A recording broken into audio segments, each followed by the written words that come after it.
Hoy vamos a hablar de un tema porque, bueno, Arthur nos puede hablar por experiencia, ¿no? Porque ha realizado bastantes viajes a Estados Unidos de América y, bueno, en su tiempo, pues ha hecho investigaciones, incluso ha entrevistado a personas muy interesantes del fenómeno ovni, ha estado en lugares donde hay fenómenos paranormales y, bueno, también ha tenido experiencias y muchísimas más cosas que quizás en otros programas contemos porque, bueno, no vienen a cuento, pero que son muy interesantes. ¿Hoy de qué vamos a hablar, Artur? Bueno, Josep, yo creo que vamos a hablar de un tema muy interesante y desde luego que no deja indiferentes a la mayor parte de las personas, ¿no? Porque cuando hablamos de ufología, cuando hablamos de los ovnis, tenemos que hablar obligatoriamente de un fenómeno que está muy relacionado con la ufología, que es la desaparición de personas. La desaparición de personas y no solo eso, sino también la aparición de seres críptidos, de seres muy extraños y de seres pues que también nos dejan a todos como que un poco descolocados, ¿no? Porque de repente estás andando en un lugar y resulta pues que aparecen una serie de extraños seres, ¿no? Hay una zona que tú conoces muy bien, que está dividida entre varios países, que son los montes Apalaches, y es una cadena montañosa que está al este de Norteamérica y se extiende desde Canadá, pasando por los Estados Unidos de América, ¿no? Es una cadena bastante larga, creo que tiene unos, pues no lo sé, unos 3.000 kilómetros de largo, me parece, ¿eh? Y luego hay ahí un sendero que es muy conocido, que es el sendero de los montes Apalaches. ¿Y qué es lo que sucede ahí, Josep? Pues que, fíjate, en muchas ocasiones en la ufología hay personas que dicen que son abducidas, ¿no? La palabra abducted en inglés significa ni más ni menos que secuestrado, que abducido, ¿no? Una forma es que alguien te sustrae físicamente de un lugar y te lleva a otro lugar. Cuando sucede una abducción, pueden haber varios finales. Puede haber un final en el que la persona desaparece y no se la vuelve a encontrar nunca más. Puede haber un final en el que la persona desaparece y se la vuelve a encontrar, pero en esta ocasión sin vida. Y también puede ser que la persona desaparezca y vuelva a aparecer. Entonces, estos son los tres finales más o menos que puede haber en una abducción, ¿no? Hay cosas que en las abducciones tenemos que analizar, y sobre todo en esas que se desarrollan en los montes Apalaches, y es que algunas de ellas, o prácticamente la mayor parte de ellas, Josep, ocurren en entornos muy rurales. También en estas desapariciones, estas abducciones, los perros y los niños juegan un factor primordial, puesto que en muchas de estas abducciones, de estas desapariciones, que pueden acabar, como hemos dicho, de muchas maneras, suelen intervenir una gran cantidad de niños y de perros, ¿no? Luego en los rastros. Resulta que estas personas abducidas en muchas ocasiones dejan un rastro que se puede seguir hasta cierto punto, y luego a partir de ahí es como si ese rastro, Josep, se volatilizara. También hay un tipo de personas que son muy específicas y que llegan a participar en estas abducciones involuntariamente, evidentemente. Son aquellas personas que están discapacitadas en muchas ocasiones, ¿no?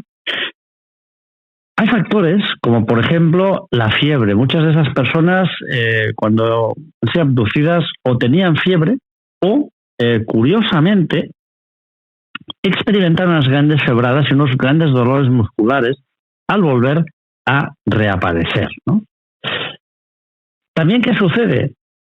Pues que estas personas que desaparecen, Josep, en muchas ocasiones son encontradas como deambulando, ¿no? Semi-inconscientes.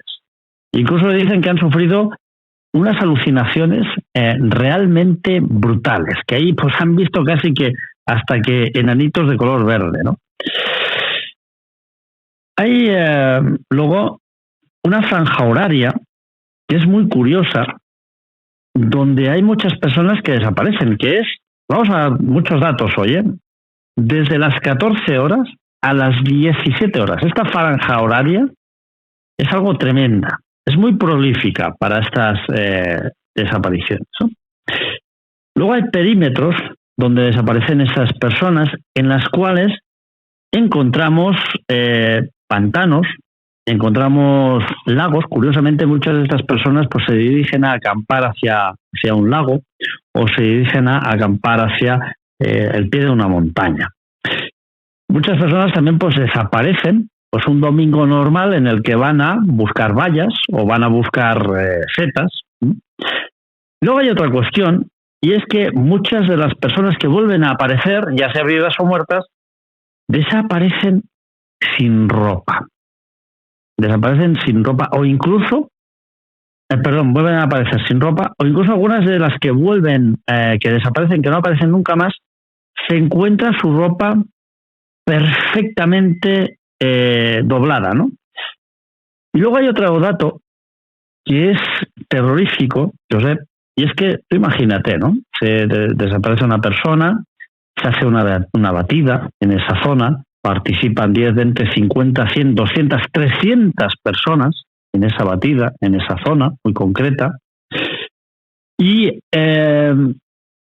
imagínate que hay un punto muy concreto en el cual esa zona pues se ha peinado en diversas ocasiones y pasan 10 personas, pasan 20 personas, peinan esa zona, vuelven a pasar y al cabo de una hora, donde habían pasado que ahí no había absolutamente nada, reaparece esa persona que había desaparecido, cuando todo el mundo está peinando esa zona en concreto, ¿no? Es como si de repente algo depositara a esa persona justamente en esa zona en la que ya se ha peinado y repeinado toda esa zona durante, pues no lo sé, horas, días, incluso a veces se llega a estar peinando una zona por más de 10 días. Es algo completamente alucinante. Y si quieres empezamos a relatar algún caso.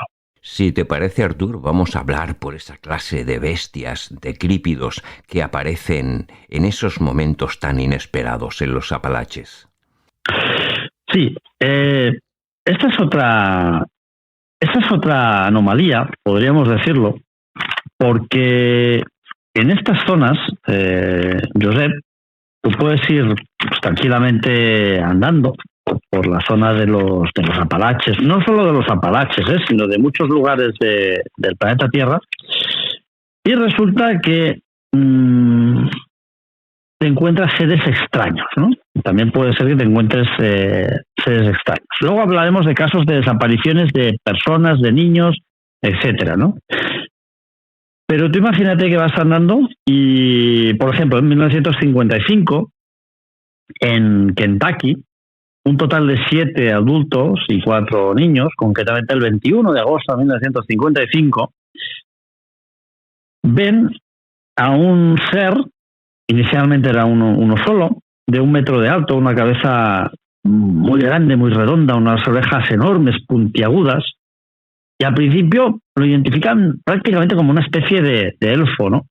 Ven que tiene unos ojos enormes, una nariz muy, muy tosca, unos brazos muy largos, acabados con unas extrañas garras, y en lugar de ir andando, van dando saltos.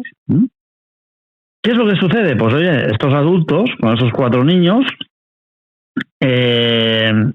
incluso llegan a disparar contra estos goblins, ¿no? Vamos a relatar lo que sucede cronológicamente, ¿eh? A las 19 horas, esas personas, una especie de platillo volador que aterriza muy cerca de la zona, ¿no? A las 20 horas, el perro de la familia empieza a ladrar y ven cómo esta criatura de 1 metro de alto se va acercando. Claro, ahí en Estados Unidos primero disparan y luego preguntan. es exactamente lo que hicieron, disparar, ¿no? Pues oye, no pasa nada.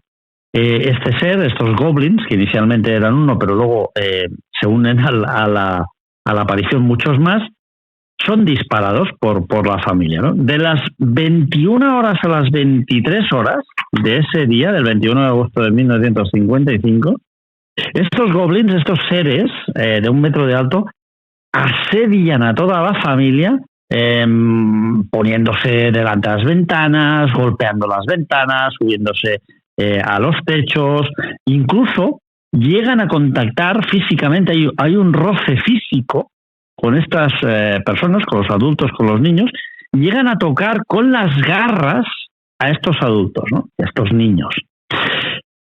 La familia al principio no llama a la policía porque dicen, no, si llamamos a la policía, estos nos van a decir que estamos absolutamente locos, ¿no? Que esto, ¿no? Que cómo nos van a estar atacando unos seres de 1 metro. Al final acaban llamando a la policía y un total de 20 policías se desplazan a la zona. Cuando llega la policía, Josep, ¡pam!, se suma absolutamente todo. Ya no queda nada. No queda ni un goblin. Y desaparecen todos, absolutamente todos. Se pueden ver ciertos rastros físicos de la actuación de estos goblins, pero desaparecen, ¿no? Entonces, claro, tú imagínate cómo se quedan, ¿no? Estos adultos y los niños, ¿no? Se va la policía, hacen un atestado, todo esto está recogido en los atestados, y a las 2:30 de la mañana estos seres vuelven a regresar, vuelven a golpear las ventanas, vuelven a subirse al tejado de la casa, y al final la familia, ¿qué hace? Pues se cierra a cal y canto dentro de la casa, se atrinchera hasta el día siguiente. O sea, algo, Josep, tremendo, ¿no? ¿Qué eran estos seres? Pues no lo sé. Te lo digo que no sé exactamente qué eran, pero bueno, yo no creo que un total de 7 adultos y 4 niños se inventen una historia tan rocambolesca, pues que además coincidieron perfectamente todos en el testimoniaje de aquello que sucedió, ¿no? Y estas cosas suceden en los Montes Apalaches. Tranquilamente, pues tú estás andando por esos bosques muy densos. Vamos a poner un poco en situación a las personas, ¿no? Imaginad que empezáis a andar, que empezáis a recorrer ese sendero de los Apalaches. Vamos a imaginar un poco ese sendero, ¿no? Esos árboles son muy altos, son altísimos. Hay árboles de 12, 15, 16 metros de alto. Y cuando tú entras en esos bosques de los Apalaches, aunque haga mucho sol fuera, tú ya dentro ya hay cierta oscuridad, ¿no? Pues ahora imagínate cuando cae la tarde, ¿no? En este caso, sí estamos hablando de agosto. En agosto, pues evidentemente las noches, no hace falta esto ni que lo digamos, son mucho más largas. La oscuridad se cierne mucho más tarde. O sea, podemos tener luz hasta las 10 de la noche, pero evidentemente, aunque tengamos mucha luz en el exterior, en el interior del bosque hay una cierta oscuridad, ¿no? Y luego hay desapariciones, como decíamos al principio, de personas de todas las edades, ¿no? Pero las más inquietantes para mí, Josep, son aquellas desapariciones de aquellos niños más pequeños, ¿no? Vamos a contar desapariciones que acaban bien y desapariciones que acaban mal. Vamos a hacer un pequeño viaje en el tiempo. Nos vamos al 18 de abril de 1954. Concretamente nos vamos a los Apalaches, nos vamos al área rural de Franklin. Y vamos a hablar del caso de Shirley Sherman, una pequeña niña de 3 años que visita sus abuelos, pues con la familia, ¿no?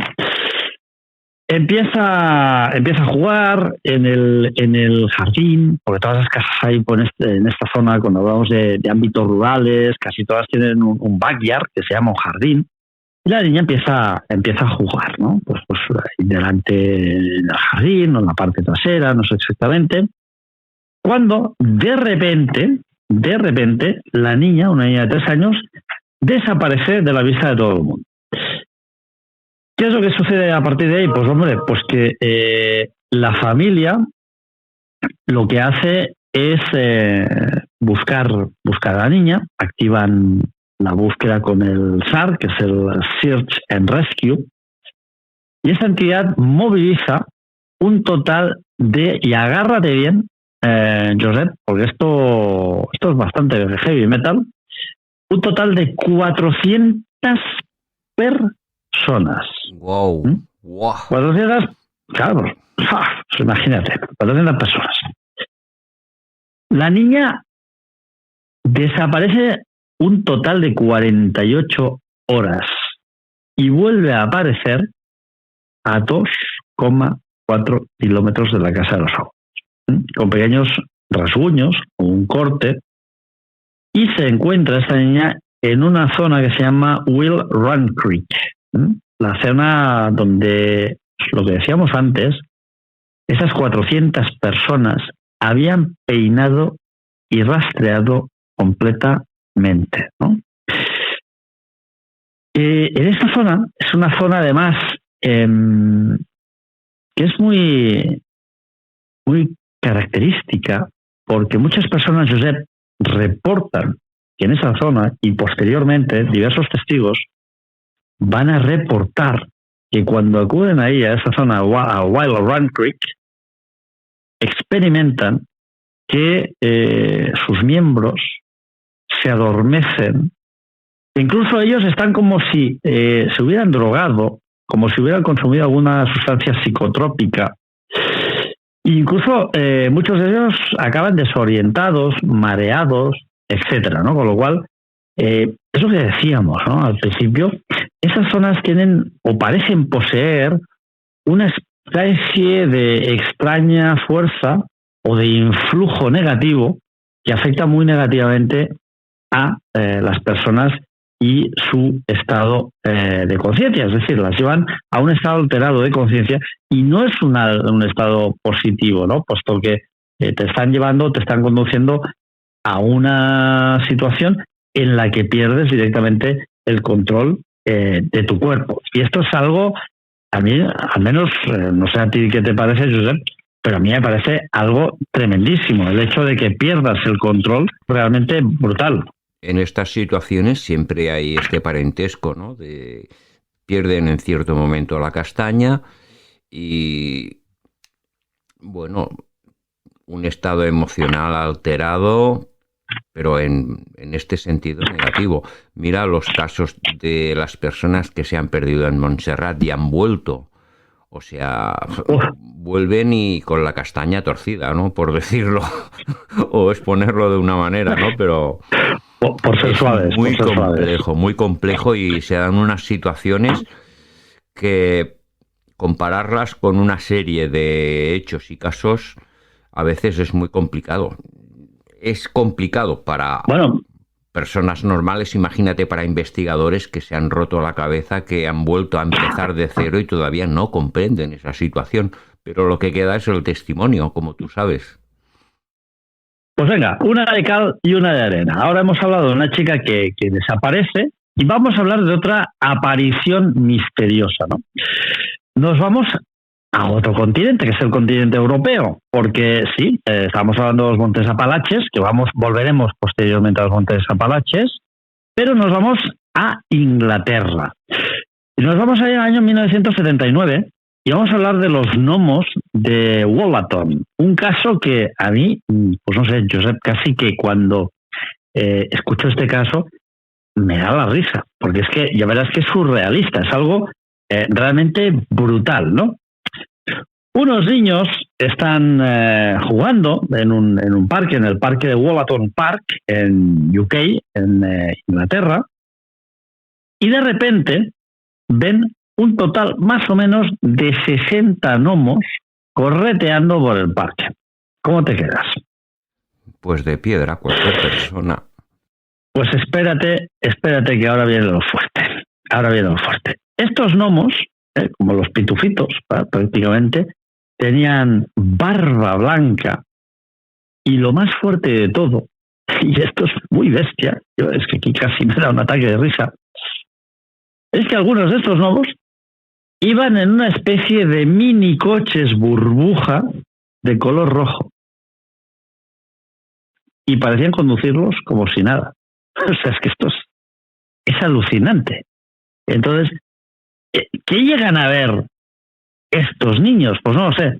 La verdad es que los adultos que los tratan llegan a desconfiar bastante de estos niños, y lo que hacen es que los segmentan en varios grupos y los entrevistan por separado. Bueno, mira, estos son niños, aquí lo que quieren es llamar la atención, y lo que han hecho es inventarse una historia, porque realmente es surrealista, para, de alguna forma, pues no sé, captar nuestra atención, ¿no?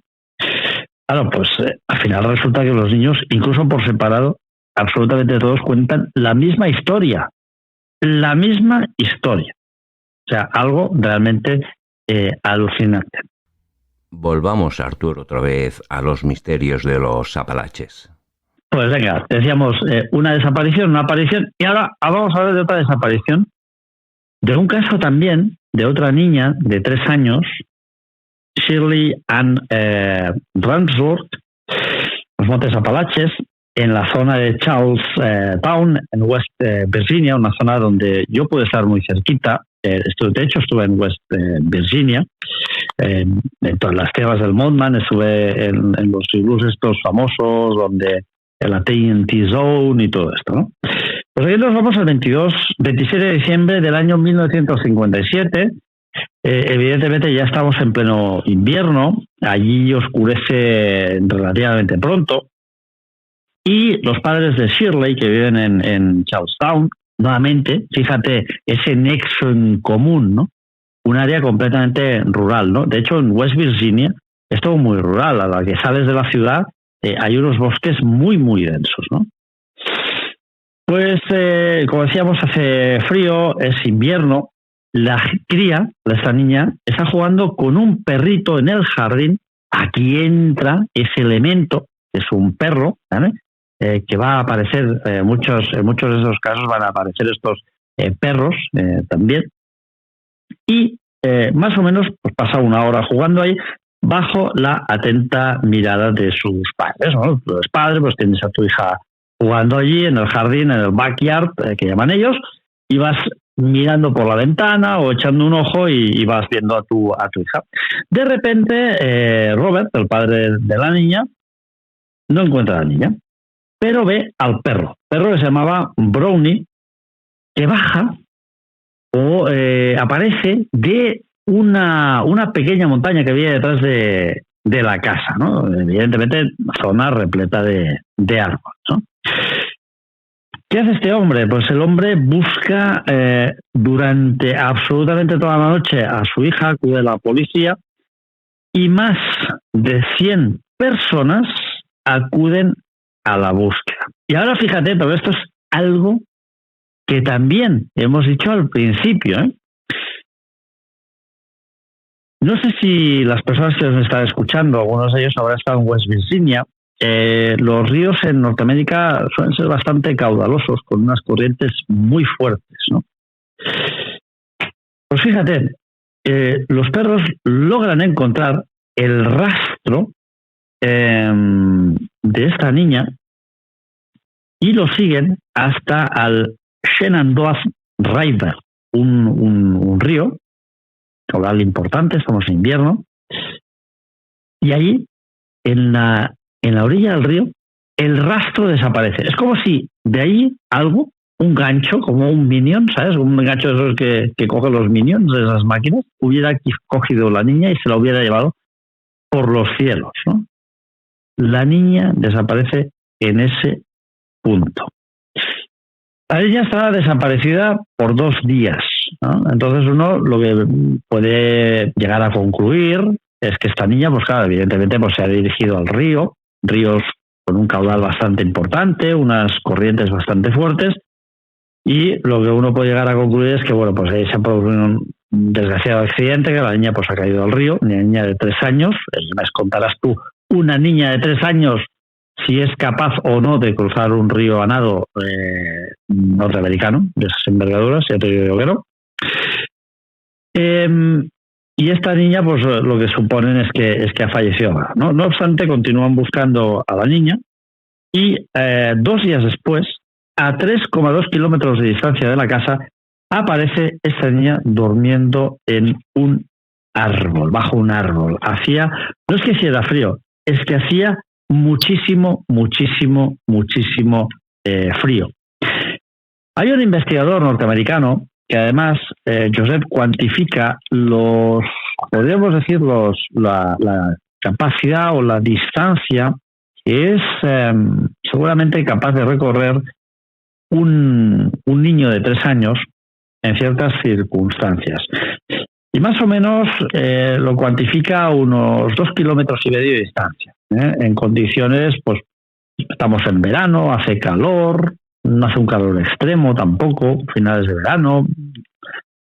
Eso es lo que es capaz de andar un niño en unas condiciones bastante óptimas. Ahora imagínate pues unas condiciones hibernales en West Virginia. Te puedo asegurar que ahí no hace calor en invierno. Creo que habría más síntomas de hipotermia que no de otra cosa. Claro, pues tú imagínate, ¿no? Nuevamente, este grupo de búsqueda, el Search and Rescue, destina un total de unas 100 personas que además se vuelve a producir ese elemento común, que es que estas personas del Search and Rescue llegan a pasar un montón de veces al lado de ese árbol y ahí no hay nadie. Josep, o sea, al lado del árbol donde aparece la niña, ahí no hay absolutamente nadie. Y de repente, al cabo de 2 días, la niña aparece. Sí, es cierto que la niña aparece con síntomas claros de hipotermia, con algunos rasguños, una hipotermia muy leve, por cierto. Estamos hablando pues fíjate, estamos hablando de diciembre de 1957, clima bastante severo. Pues la niña está bien, está viva, tiene algún pequeño rasguño, pero no tiene nada más. Es como si algo, estos 2 días, hubiera estado en algún lugar perfectamente seguro, en algún lugar perfectamente cálido, en algún lugar donde esta niña pues no hubiera tenido frío. Y horas antes de que la encuentren, o quizá minutos antes de que la encuentren, la dejan cerca de esa zona y ella acude y se plantifica debajo del árbol, ¿no? Pero es que, fíjate, tenemos nuevamente ese elemento, ¿no?, que decíamos al principio, que es que hay un rastro, pero ese rastro, en un momento muy conciso, en un punto muy clave, desaparece y no se puede continuar buscando ese rastro. Claro, es algo completamente alucinante, ¿no? ¿Qué pudo pasar?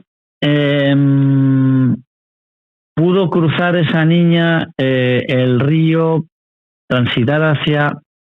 Es imposible, porque además la niña se la encuentra del otro lado del río.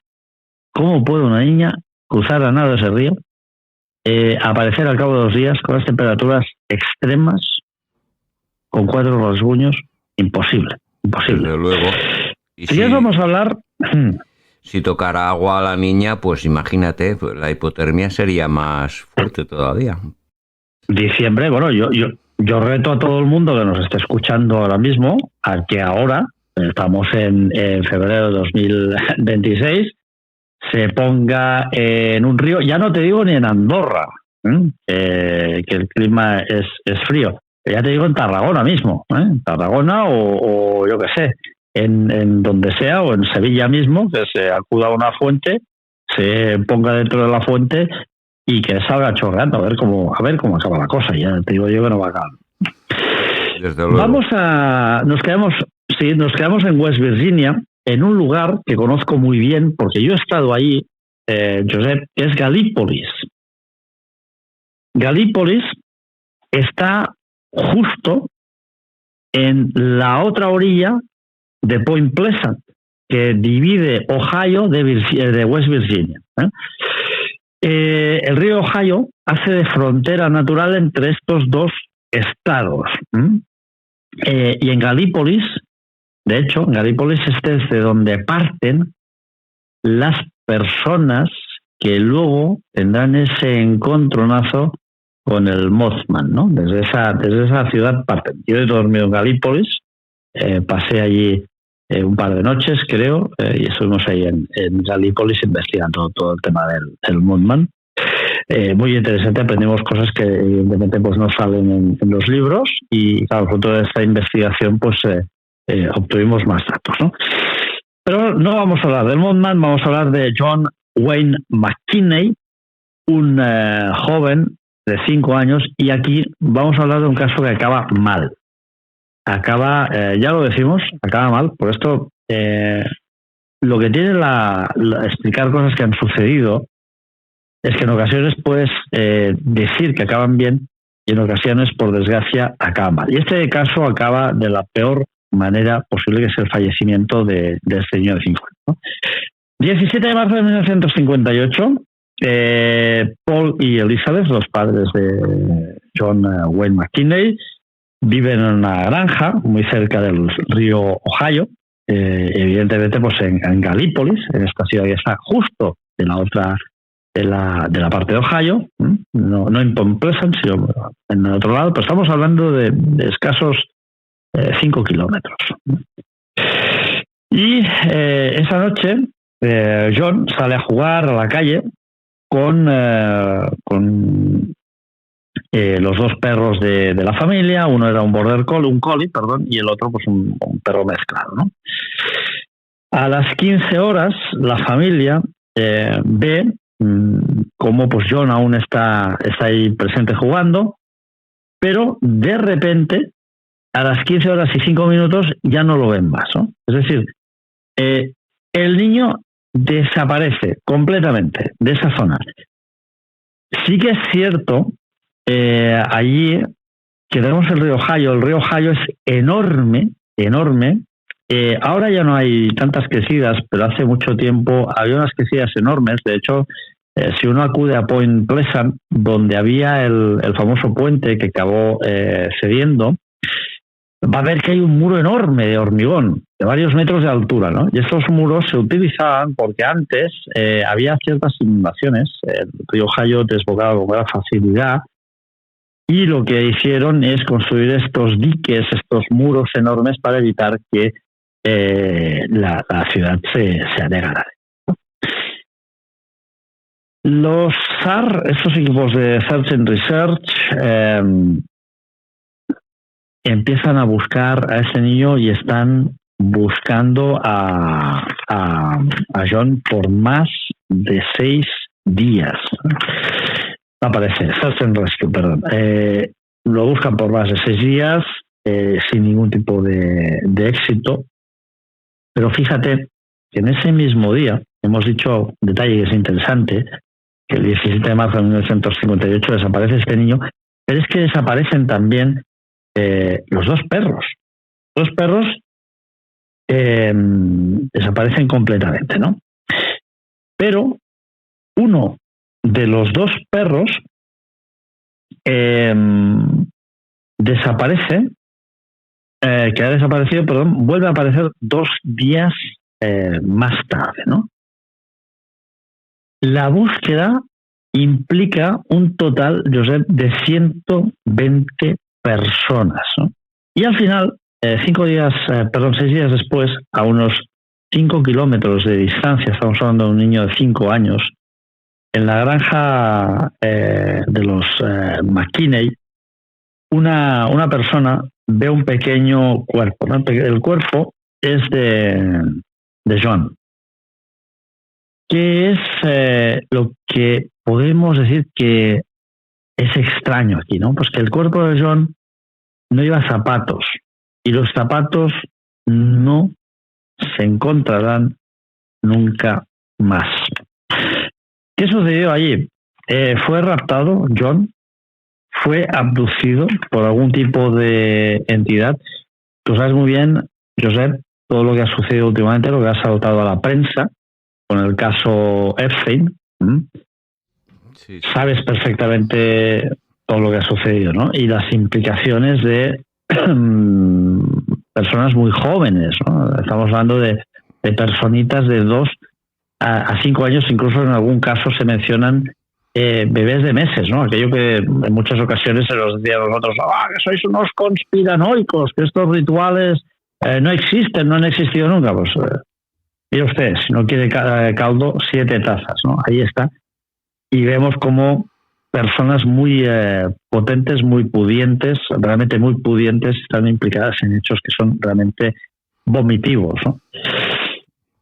Fue raptado, fue el objeto de algún tipo de ritual. No lo sabremos más, ¿no? No lo sabremos nunca más, por desgracia, porque evidentemente el pequeño John no sobrevivió para explicarlo, ¿no? Pero lo que sí que sabemos, Josep, es que en la zona en la que se encuentra a ese niño, en esa granja de los McKinney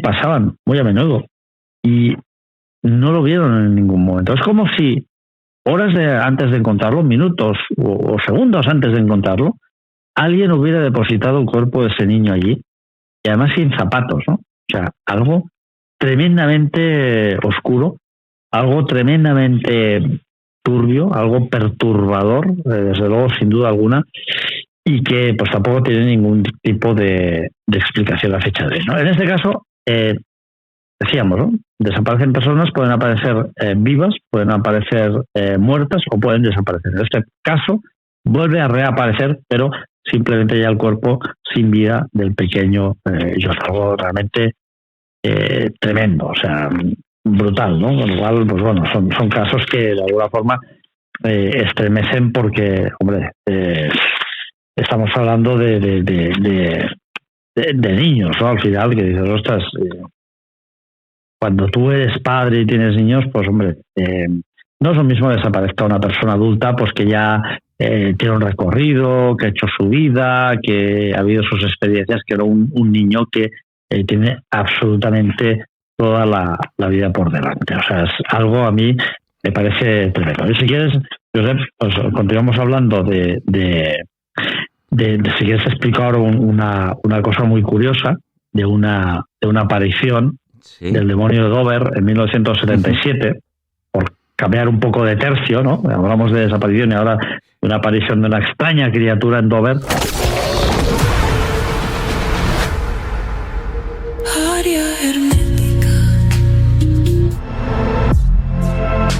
La màgia és la pràctica que manipula les forces invisibles per a modelar el nostre món visible.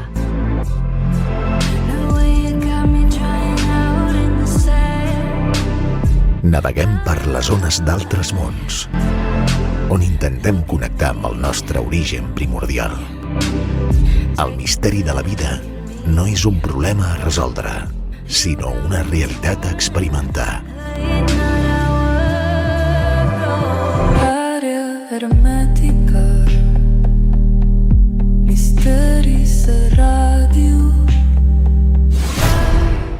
Me acuerdo del colaborador argentino de la revista Mundo Desconocido de Andreas Faber-Kaiser, su vinculación con una investigación con estas élites y que desapareció de una forma muy misteriosa. Bueno, fíjate que en 1977, en Dover, Massachusetts, unos jóvenes que también están jugando en la calle, ven una extraña criatura que ellos califican como, al final, posteriormente se llamará el demonio de Dover. Tiene una piel rosada, unos ojos muy brillantes, como rojizos también, ¿no?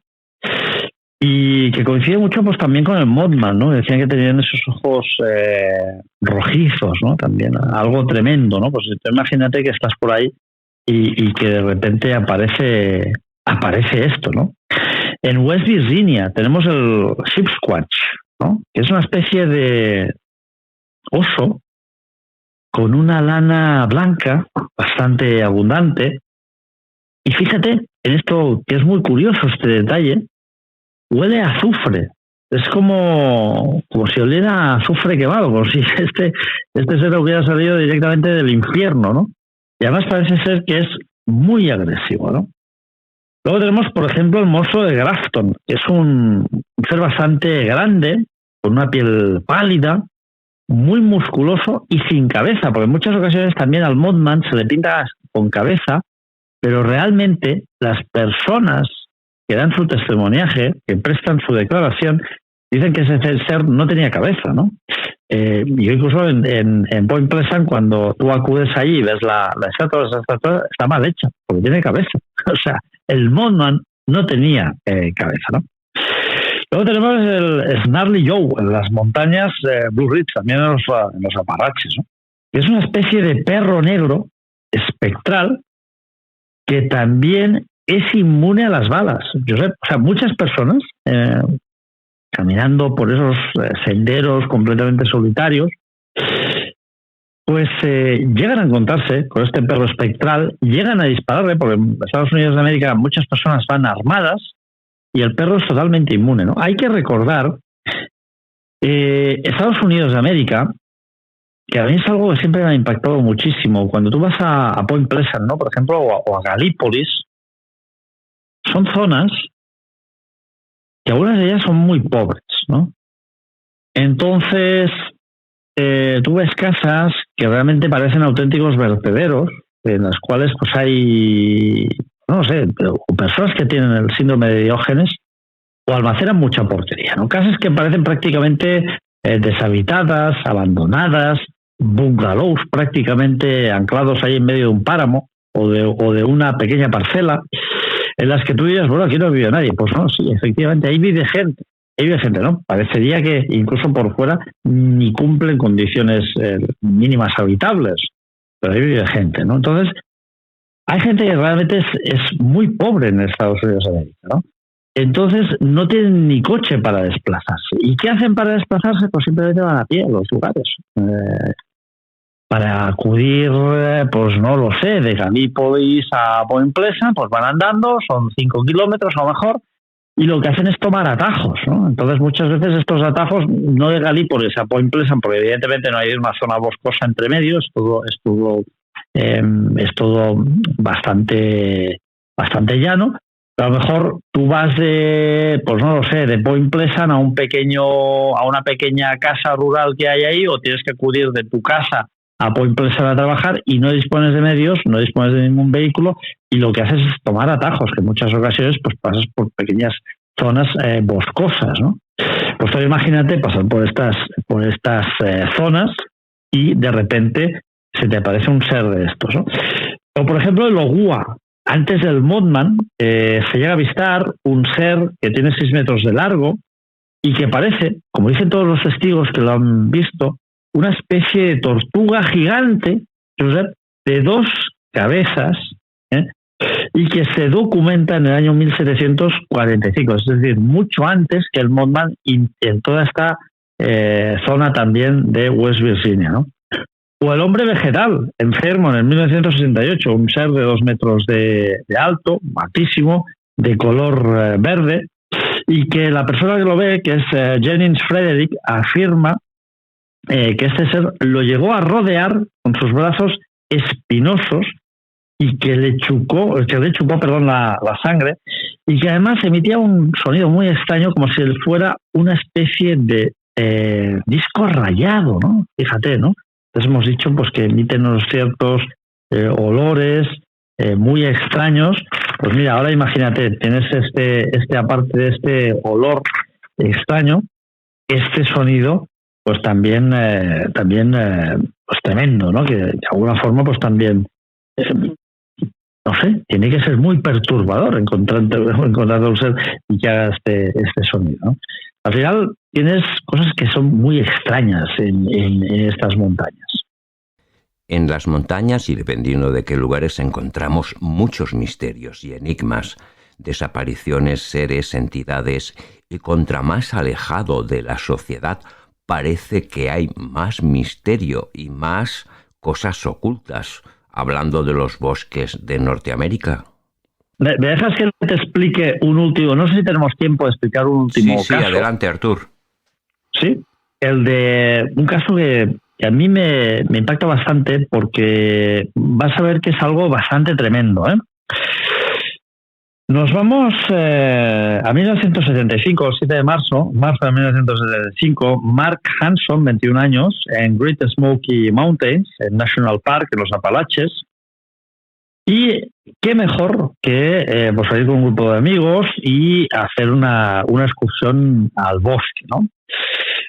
Bueno, pues este chico, Mark Hanson, que es de Newport, en Kentucky, estaba en la Kentucky University estudiando junto a dos amigos suyos. Uno se llamaba Ben Fish y otro se llamaba John Chidester, ¿no? Y deciden ir al Appalachian Trail, ese sendero que hemos dicho antes, ¿no? Un sendero que desde luego allá no... Bueno, es que aquí podríamos estar hablando durante días y días y días de desapariciones, asesinatos, extrañas apariciones de este Appalachian Trail, ¿no? ¿Qué es lo que uno tiene que hacer siempre antes de salir a la montaña? Pues evidentemente mirar el tiempo. Estos tres amigos no solo no lo hacen, sino que además pasan totalmente del asunto y se van a la montaña, al refugio Three Corner, que eran un trail de unos 25 kilómetros, sin ningún tipo de dificultad, ¿no? Los tres amigos empiezan a andar. Ben Fish, John Chidester y Mark Hanson empiezan a andar y empieza a llover y empieza a hacer bastante viento justo cuando empiezan a andar, e incluso empieza a caer algún copo de nieve, ¿no? El tiempo es muy malo y tan solo 1,6 kilómetros después de empezar a andar, John Chidester les dice a los dos, dice, mira, chavales, esto pinta muy mal, está lloviendo, está empezando a bajar la temperatura de una forma muy bestia y esto ya es nieve, yo me voy, ¿eh? Entonces, Chidester coge, yo creo que es el más inteligente de los tres, ¿qué es lo que hay que hacer? Un trail de 25 kilómetros, estamos hablando también, Josep, de que estamos en marzo, o sea, en marzo es invierno aún, ¿no? Aún oscurece relativamente pronto. Este se va. Fish, que es el otro amigo, ve como Mark, después de que ellos continúan andando, los dos, ve como Mark Hanson deja la mochila en el camino y Fish le dice, oye, no, yo coge la mochila porque está nevando, no sé a cuánto estamos del refugio, ya habían continuado andando bastante, ¿vale? Eran las 8:30 de la noche, estaba nevando a saco, unos copos, vamos, como prácticamente tortas, una oscuridad total y las temperaturas habían bajado en picado, ¿no? Cuando de repente Fish, ¿qué ve? Pues que su amigo Ben Fish, que su amigo Mark Hanson, se sienta en el camino y tira la toalla. Él intenta pues que este se levante, no logra que Hanson se levante, y él al final lo que hace es empezar a bajar, a desandar el camino andado, ¿no? Empieza a desandar y al final lo que hace este hombre, pues viendo que el tiempo era muy muy malo, lo que hace es meterse en el interior de su saco, hace un pequeño refugio improvisado con la tienda, con la mochila, y él, pues más o menos como puede, intenta zafarse y pasar la noche, ¿no? Porque él había intentado que su amigo Mark Hanson reaccionara, que se levantara al suelo y que continuara andando, ¿no?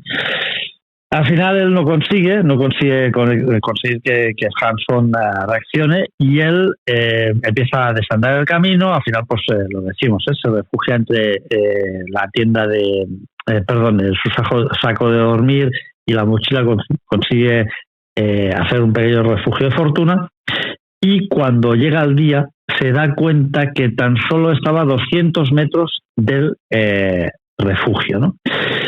Pero es que él incluso de noche, y es lo que decíamos al principio, ¿no? Él sueña que Hanson le pide ayuda, que su amigo Hanson le pide ayuda, ¿no? A las 7 de la mañana se despierta del refugio, va hacia el refugio, pide ayuda y se despliega un dispositivo de búsqueda para encontrar a al amigo de Fisher Hanson, ¿no? Mark Hanson. No se encuentra. El dispositivo del National Park, lo único que encuentra es 2 días después la mochila en el mismo sitio donde Hanson la dejó, y al cabo de 9 días después encuentran el cuerpo de Hanson, ¿no? ¿Qué hay de extraño? Pues hay de extraño varias cosas. La primera es que encuentran el cuerpo de Hanson sin los guantes y sin las botas. Es como si, recordamos, ¿no? El caso del niño aquel también aparece muerto sin las botas, ¿no? El caso, pues como no hacía tanto frío, no llevaba guantes el niño, pero en este caso sí, de frío, y ahí encuentra el cuerpo de Hanson sin los guantes y las botas, ¿no? Es algo realmente tremendo, Josep. ¿Cómo pueden llegar a suceder estos, podríamos decir, esta privación de sentido común y esta privación de conciencia, y al final dejarte ir, y esa fuerza pues que lo que hace es que al final te dejes abandonado y que perezcas, ¿no? Esa fuerza negativa indescriptible que puede llegar a afectar muchísimo a las personas. El Sendero de los Apalaches, más de 3.500 kilómetros, como mencionabas a principio del programa, Artur, y la verdad que se recogen muchos casos dentro de ese gran margen y extensión de montañas. Y ya, Artur, pues para finalizar, muchísimas gracias por compartir tus experiencias e investigaciones en el programa de Área Hermética. Gracias a ti por invitarme a Área Hermética, siempre es un placer, y un abrazo a todas las personas que nos hayan podido escuchar. A ti siempre, apreciado Artur, y bueno, nos encontramos otra vez en la senda, en programas y activando el misterio.